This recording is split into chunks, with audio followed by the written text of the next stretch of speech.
Ibram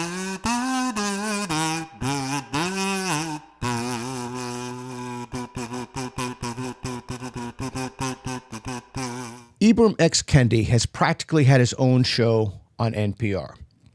NPR has wholly adopted Kendi's ideology of anti-racism. You're either an anti-racist or you're a racist. Today, Matt and I are going to take a look at one of Kendi's clips. This is from June 13th, 2022, in an interview with Steve Inskeep. Some people claim they want to protect children from the writings of Ibram X. Kendi. He wrote a history of racist thought and a book on how to be an anti-racist. Activists in Virginia, North Carolina, and elsewhere critiqued school districts that invited Kendi to speak. He is used as a symbol of the debate over critical race theory, which he doesn't teach. In truth, though, he is part of the debate over how, if at all, to teach kids about race in America. Ibram X. Kendi is also a parent with a kid in school. How old's your daughter? My daughter is 6 years old. Oh, that's great. What's her name? What a sincere voice he has. Her name is Imani. She's in kindergarten. Kendi has now written a book called How to Raise an Anti-Racist, part study, part memoir. He says his experience parenting has taught him the perils of the same subject he's studied for years. I think in many ways we're socialized as parents to fear talking to our kids about race and racism. It's a painful subject, whatever your race, but Kendi prefers to talk about it. My daughter recently asked, when she was watching a graduation ceremony for a medical school, she asked, where are all the brown people? And we as parents should not just dismiss that. We should explain why there are not more brown people graduating from medical school. So she doesn't see the lack of brown people. And let's see what his answer to that is, right? So his daughter comes to him with a question. Let's see how he responds to that. As normal. How did you explain that?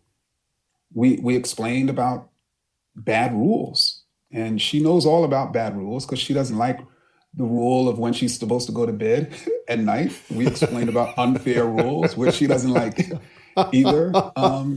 And she was able to understand it. There, in simple language, is one of Kendi's key ideas about race. That's the reason. It's bad rule. What else could it possibly be but bad rules? Keep going. Yeah. He doesn't worry so much if you have pure thoughts, if you say you see race or don't see race. He is focused on society's rules. If school testing shows black or white or Asian kids performing differently, that does not mean the kids of one race have some cultural or social problem. It may mean the test, or the standards, or the schools are racist. He's criticized by some conservatives and by some liberals. I think of Matthew Iglesias, who is a liberal writer who is a critic of some of your work, and in some articles says he thinks you don't even want to discuss gaps, broadly speaking, between black and white students, say, or students of other races, because those gaps are all artificial. They're all produced by racism. Is that how you see it? It's actually the core tenet of anti-racism. Any disparity in outcome must be rooted in the system. There has to be some kind of system-wide problem, system-wide discrimination that explains why that is. That's the only, it's univariate. There's no other variable explanation. No, what I see is that when you have a gap between racial groups, and I'm emphasizing groups, not individuals, but when you have a gap between racial groups, whether that's in education, in incarceration rates, and health disparities, and wealth, there's two explanations for that gap. Either that gap is the result of bad rules, as I would tell my daughter, or racist policies, or that gap is the result of a racial hierarchy. In other words, certain kids are smarter or they're working harder. Wow. And those ideas. That's insane. That's completely insane. Yeah. Okay, so those are the only two explanations for the gap.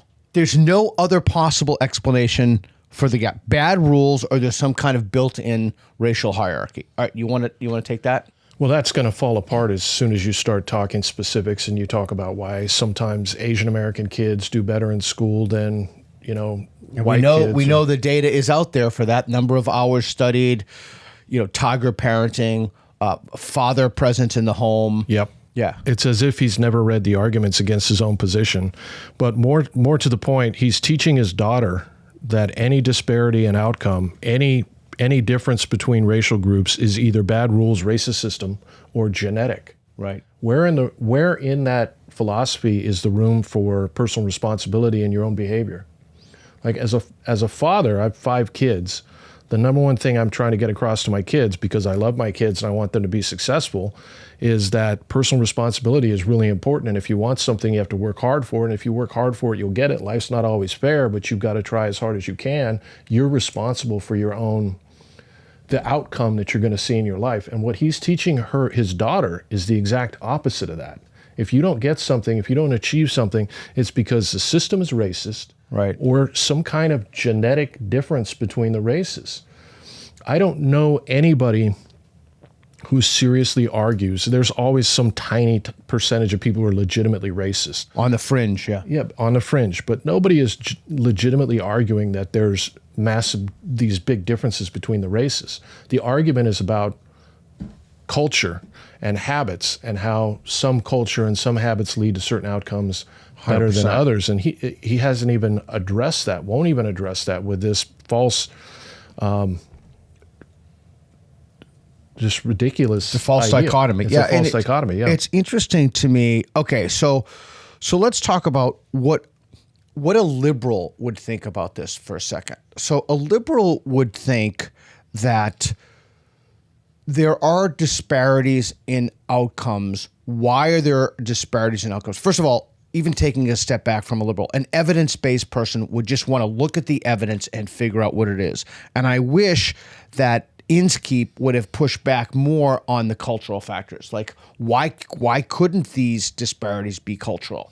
Well, I can't imagine that he's not going to. So, I mean, if he doesn't say anything about that, that's absolutely ridiculous. Because I would think anybody who hears this and hears that any gap, any difference between racial groups is going to be due to racism or some genetic difference, like nature, not nurture, that has to just scream bullshit to anybody that hears that. I would hope.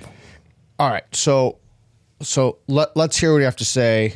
And if I can remember, I just want to talk about how a liberal would frame this or think about this. Those racist ideas have either been consistently disproven or they haven't been proven. Would you go so far as to say that it's racist to observe that a group of black kids, for example, is not doing as well in reading and that they need to focus on it more? Is that aiming in the wrong direction in your view? So I think it all depends on the context, because, would I love to have all kids to be, reading, at a grade level or at a higher level? Of course. But when you make a claim, for instance, that those kids are not literate. So you go from reading to literacy in general, when there are multiple forms of literacy. So a kid, for instance, may not be reading well, but he may be or she may be extremely articulate. And then when we claim that a certain group of kids are reading, let's say at a lower level because of their own cultural or behavioral deficiencies, that's also a problem. What's the problem with that? I don't quite understand. What would be the problem with that?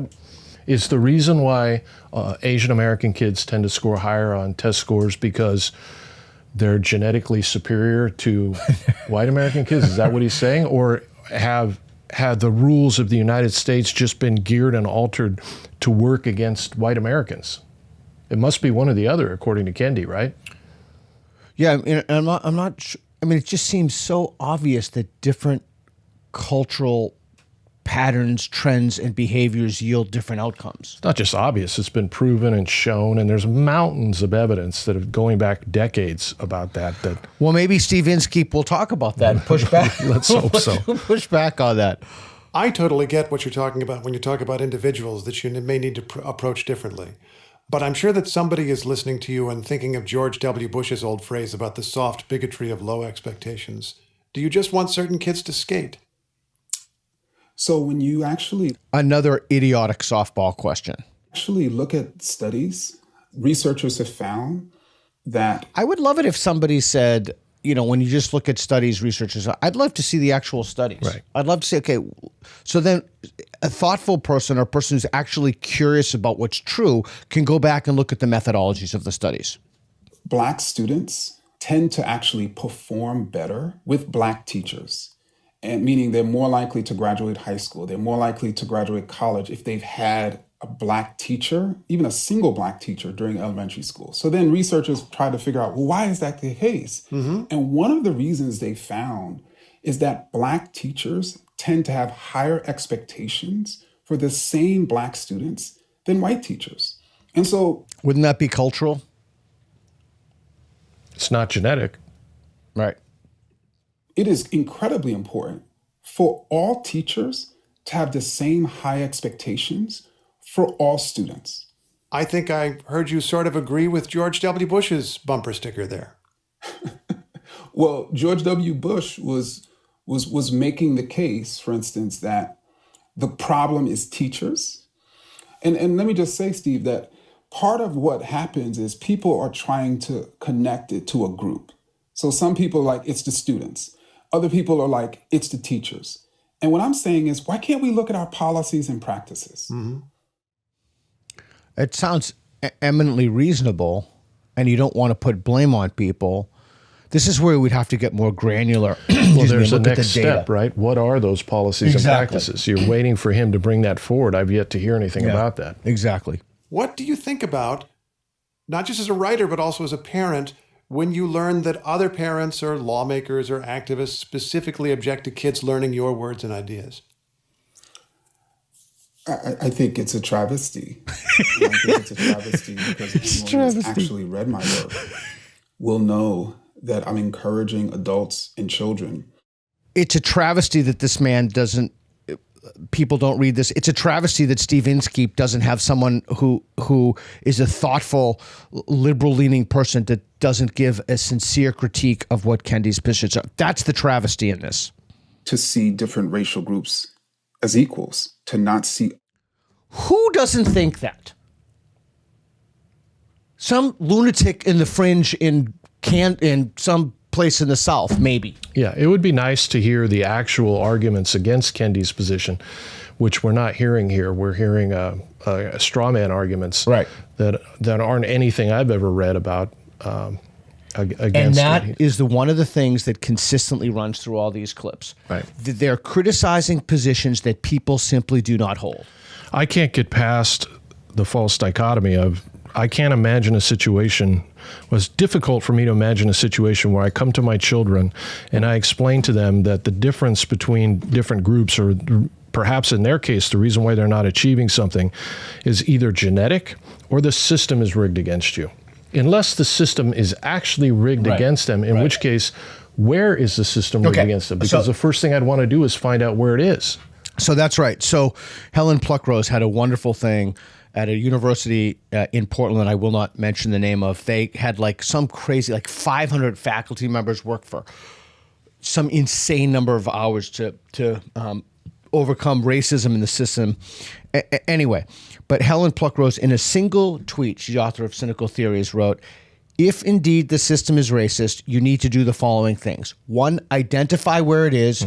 2, show how you're going to fix it. 3, fix it. 4, assess the outcomes. And with all these people at the universities that are getting paid $350,000 a year to figure that out in the diversity, equity, and inclusion department. And Helen Pluckrose writes it in a single tweet, and hundreds of faculty members working hundreds of hours. You think they'd be on that now. So if the system is racist, you identify the point at which it's racist, and you show what you're going to do to fix it. This is not complicated. In fact, if you bring your car into the mechanic, where is the car broken? How are you going to fix it? Then you assess it. Does it work? In jiu-jitsu, the same thing, the same policy. As the problem, as bad people, there's this perspective that we have a choice in the matter. When I say we, parents, teachers, caregivers, have a choice in the matter as to whether we're going to say anything to our children about race. But we're saying things to our kids about race when they look at their books or they look in their curriculum, and almost everyone is white. We're saying who we value, even though we don't say anything about the race of those of those authors, of those people, we're speaking to our kids about race, just as we're speaking to them about race when we diversify the books, when we diversify the offerings, when we explain to our children that the inequality that they see in our society is the result of bad rules and not bad people. You know, here's one thing I do have to say, because I've talked to lots of parents here in Portland and other places who are concerned about a lot of these things being taught in school, as myself and my wife were, and it was one of the reasons why we homeschool. And in every case, it's not because they don't want to talk to their children about race. It's because they don't want the teacher talking to their 5 or 6-year-old about race. Correct. I don't need a teacher talking to my 5-year-old about race. My 5-year-old doesn't care about race. My 5-year-old will play with anybody, and it's a non-issue. And I don't need someone who is educated in this ideology speaking to my kids about this issue. That's the problem. It's not that we're afraid to talk about it. It's that I'd rather you focus on teaching my child to read. Right. It is interesting that it's constantly portrayed like this, like don't say gay. No, it's that people who subscribe to an ideology, and we should talk about this at a future point, people who subscribe to an ideology get out of teacher colleges of education and they indoctrinate or teach people that ideology. At the very least, they're in the orbit of the ideology. Critical race theory, intersectionality, critical social justice. It goes by many names and has many flavors. Parents don't want teachers pushing or foisting that ideology on kids. Right. It's not that they don't want to talk about race. It's just a gross mischaracterization of what's true. And I have a sneaky suspicion that Kendi is never going to get very specific about those rules that are the supposed reason for these differences. Right. For the same reason that people that hoax Bigfoot always have the picture fuzzy. Right. I don't think he can. Right. But at the very least, I would like a journalist to ask, and maybe have somebody else on who actually holds the opposing point of view, so we can hear the argument. All right, so let's talk about that. So, he asked softball questions. That's fine. So you have two choices here. You have Ibram X. Kendi on, and you ask him softball questions like we just saw. Or you have Ibram X. Kendi on, and you ask him hardball questions that he has to think about, where you demand that he produce evidence and data and drill down on ideas. Or you ask softball questions and have somebody who disagrees, who's thoughtful and knowledgeable and not a hack come on. Sure. Right? So you have some kind of integrity or balance in the system, and you're not just forwarding a narrative. Ibram X. Kendi's latest book is How to Raise an Anti-Racist. Thanks so much. Thank you. Okay, so how would a liberal look at this? A liberal would look at this as, how do we increase equality of opportunity? How do we forget about the outcomes. How do we give everybody access to a public education at the first rate?